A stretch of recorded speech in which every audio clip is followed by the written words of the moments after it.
Hello and welcome to another edition of Focus on Alternatives, sponsored by ADISA. I'm Damon Elder, the publisher of the DIWire.com, and today we're joined by John Good, CEO of NexPoint Storage Partners. And as you probably can guess, we're going to talk a bit about storage investing. So John, why don't we start, in the last decade or so, we've really seen the emergence of storage as a preferred real estate asset class, both among institutional and retail investors. What has led to its emergence, and where do you see it going from here? I think there are several things at work. Number one, Americans can't get over their insatiable desire to keep things forever. Oh, you've met my wife. So, and mine also. So I think that as we keep accumulating, as houses get smaller, there is a need for a place to keep those important things, whether it be records, whether it be antiques, art, wine. Wine's a new area. And I think that has driven a large part of the demand. The other thing that's driven demand is just familiarity with this as an alternative way for people to keep things, kind of the out of sight, out of mind phenomenon. You can go rent a storage unit and give them a credit card and never have to think about it again until you get tired of paying the bill.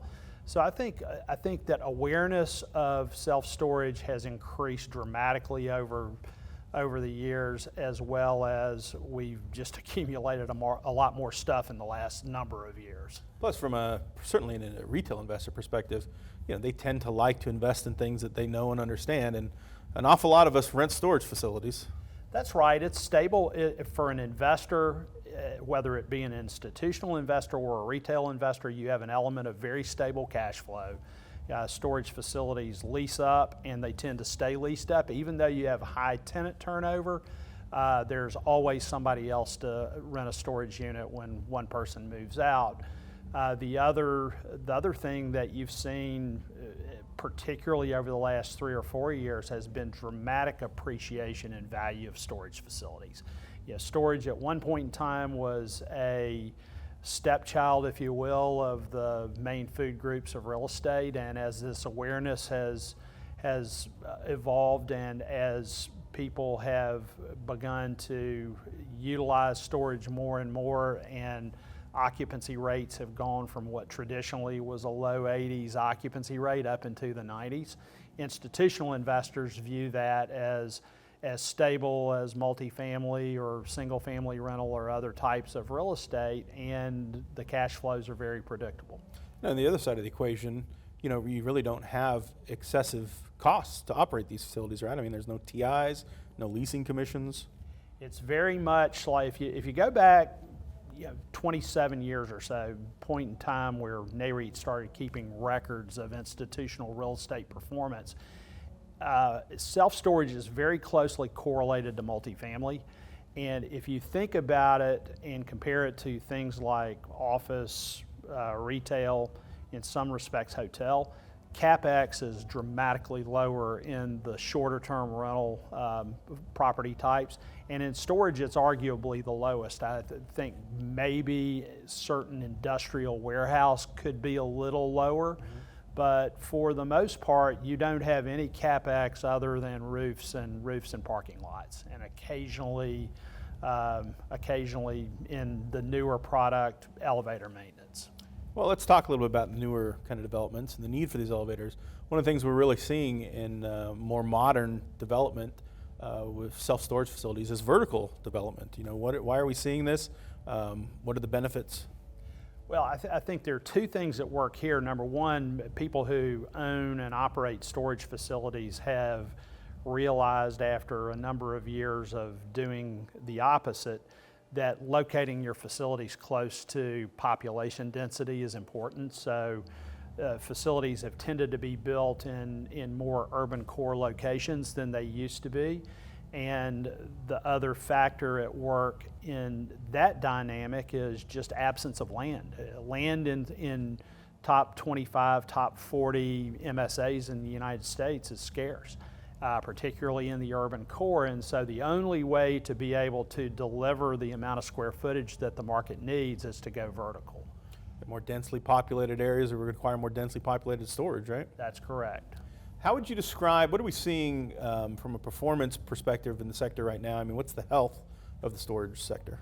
So the storage sector, along with possibly multifamily and single family rental and data centers, has been one of the top 4 best performing sectors over the last 18 months, really since COVID began. Interestingly, April of 2020 was the worst month that the storage sector has ever had. People were at home, they were frozen in their tracks, nobody was moving, nobody was comfortable leaving their homes, and we saw rentals drop off the map. Since that point in time, since probably the 1st of June of 2020, self-storage has had the best run it's ever had.